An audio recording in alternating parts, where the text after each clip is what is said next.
Halo, berjumpa lagi dengan saya Muhammad Azmi. Pada video kali ini saya akan membahas tentang bagian templating. Jadi templating ini nantinya akan terbagi dalam dua jenis. Yang pertama adalah pada bagian front end, ataupun yang kedua adalah bagian back end. Nah, nantinya akan saya pisah-pisah juga per bagian. Jadi misalkan nanti akan ada video bagian untuk membahas navigasi bar, kemudian ada juga untuk membahas tentang body ataupun membahas untuk bagian footer. Itu akan dibuatkan videonya tersendiri. Oke, saat ini saya akan menjelaskan secara garis besarnya terlebih dahulu pada bagian front end. Jadi kita langsung saja masuk ke dalam struktur coding. Ini saya tutup dulu. Nah, Anda bisa lihat pada bagian project itu e-commerce, kemudian application dan views.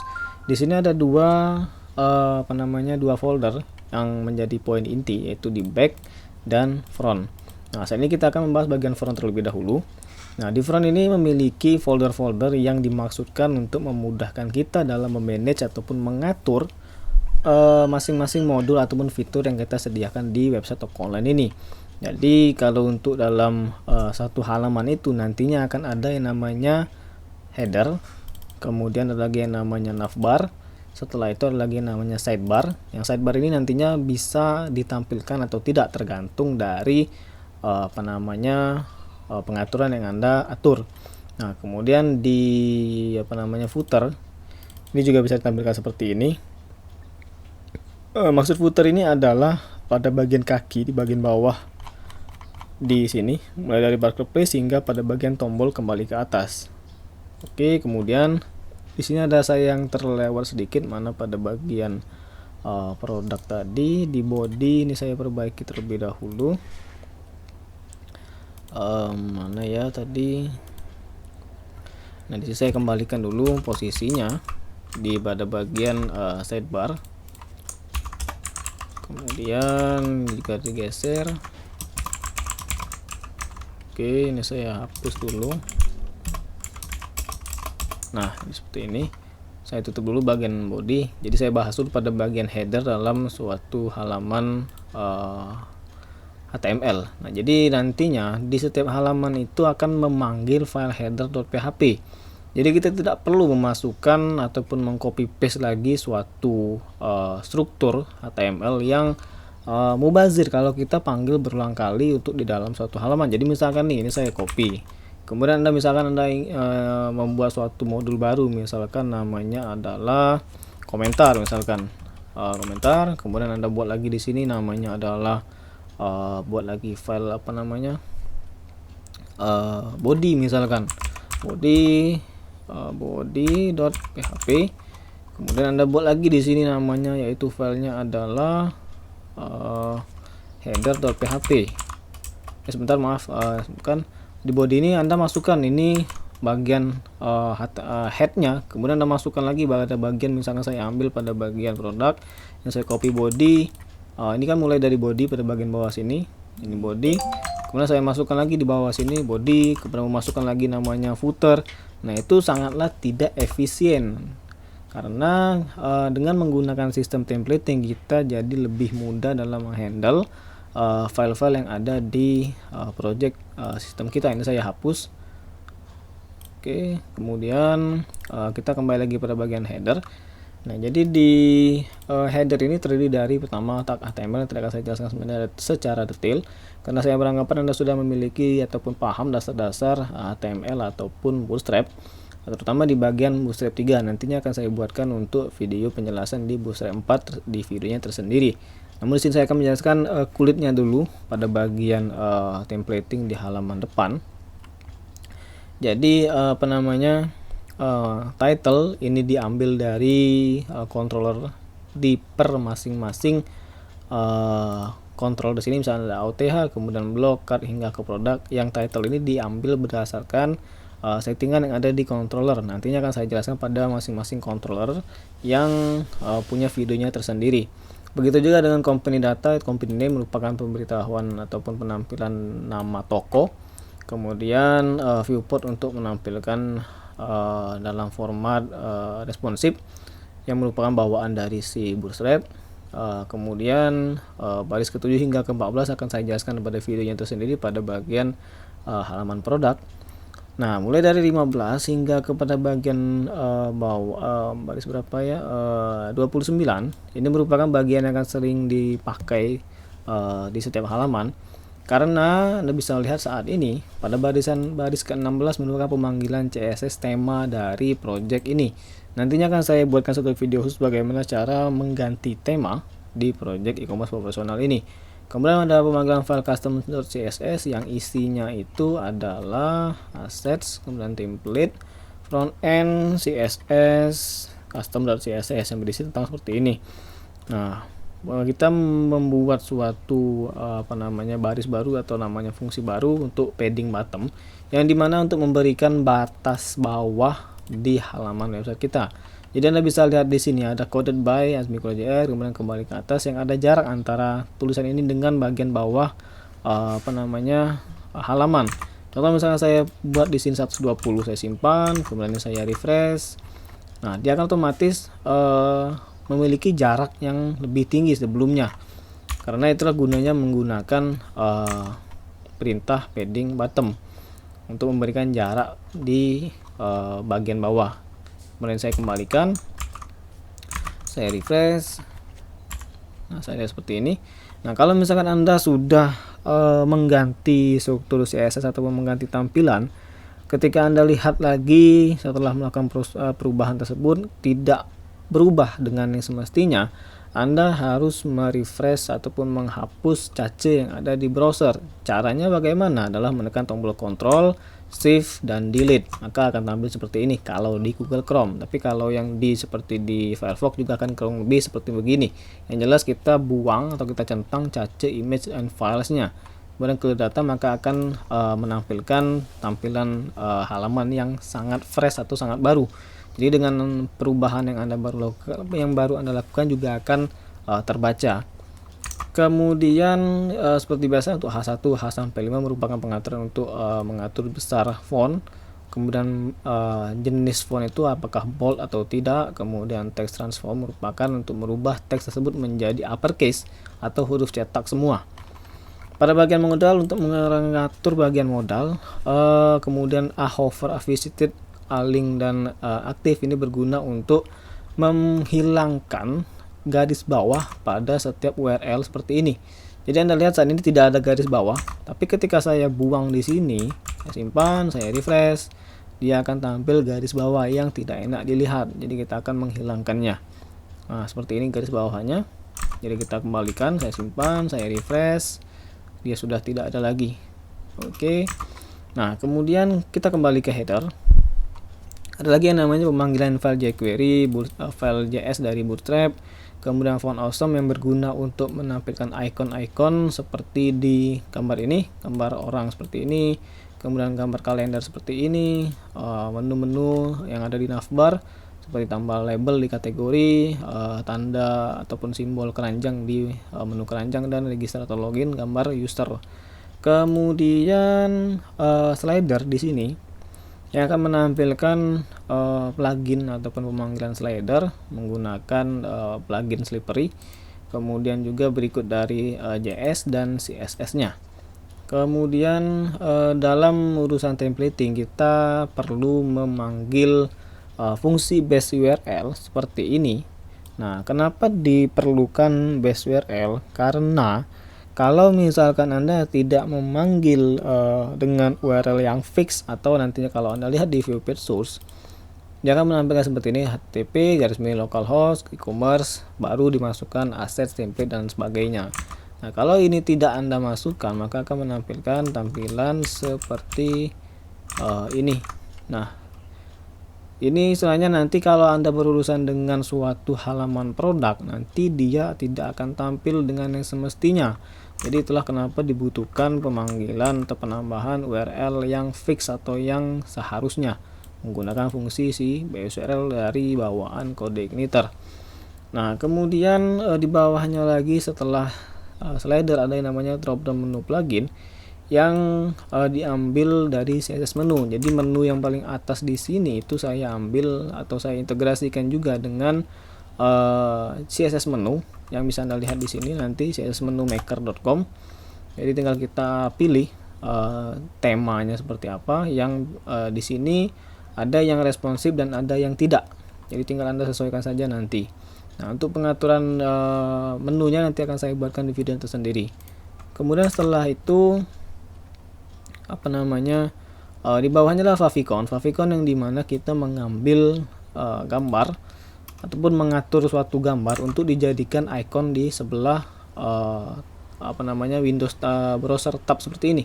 Jadi ada keranjang gambar keranjang seperti ini, itu merupakan file favicon dengan format link relnya itu shortcut icon. Kemudian di bawahnya lagi adalah merupakan tag untuk Google Analytics yang nanti akan saya jelaskan bagaimana cara menggunakan atau mengintegrasikan si Google Analytics ini. Setelah itu beralih dari, sebentar ini saya ada perubahan simpan apa ya? Ini tidak ada, oke saya simpan. Oke, kemudian pada bagian masuk kepada bagian body. Nah, di body ini akan selalu ada di setiap folder. Jadi di sini ada AUTH, blog, card, company, itu akan ada yang namanya body. Mungkin ada yang seperti di page ini saya mengganti menjadi konfirmasi pembayaran. Itu tidak masalah, tinggal Anda sesuaikan saja nantinya. Contoh misalkan di bagian home. Jadi di folder home ini ada 4 file, yang file penting atau file intinya itu adalah di pada bagian body, karena dia akan memanggil file header dan navbar. Kemudian juga untuk memanggil file footer. Nah, mulai dari div class container ini merupakan pemanggilan untuk di bagian body atau badannya. Di sini bisa Anda lihat ada yang namanya disclave flow, session data message, ini merupakan untuk menampilkan pesan yang sudah kita atur dari controller nantinya. Akan saya jelaskan bagaimana cara menampilkan atau mengatur pesan ini. Kemudian kita memanggil view dari slider, product new, block new, yang nantinya akan saya jelaskan tersendiri di per modul pada video ini. Pada bagian footer, bisa lihat di file sini footer seperti biasa berisi tentang URL seperti The Marketplace, Shopee, kemudian sosmed dan lain sebagainya. Jadi misalnya Anda ingin menambahkan sesuatu baru, tinggal Anda copy, paste, kemudian Anda ganti saja nama dan URL-nya.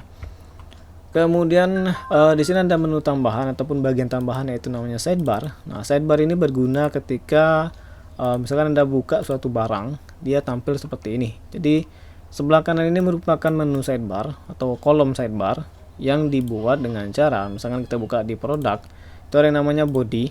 Nah, di body ini ada yang namanya sebentar, malah saya tutup dulu di sini. Nah, case begini. Nah, jadi kita membuat dulu suatu kolom baru, div call LG9. Kita memberikan suatu 2 kolom yang terdiri dari kolom kiri dan kolom kanan. Yang kolom kiri itu berisi tentang deskripsi produknya, mulai dari judul produk, kemudian foto, berat barang, harga dan lain sebagainya. Itu untuk dihandle pada bagian call LG9. Sedangkan pada bagian sidebar itu kita beri jatah 3 saja, 3 kolom. Nah, untuk pengaturannya nanti bisa diperhatikan pada bagian user guide di Bootstrap 4 ini yang sudah saya siapkan, nantinya bisa Anda gunakan juga, yang dalam format offline bukan online. Jadi tidak perlu membutuhkan koneksi internet.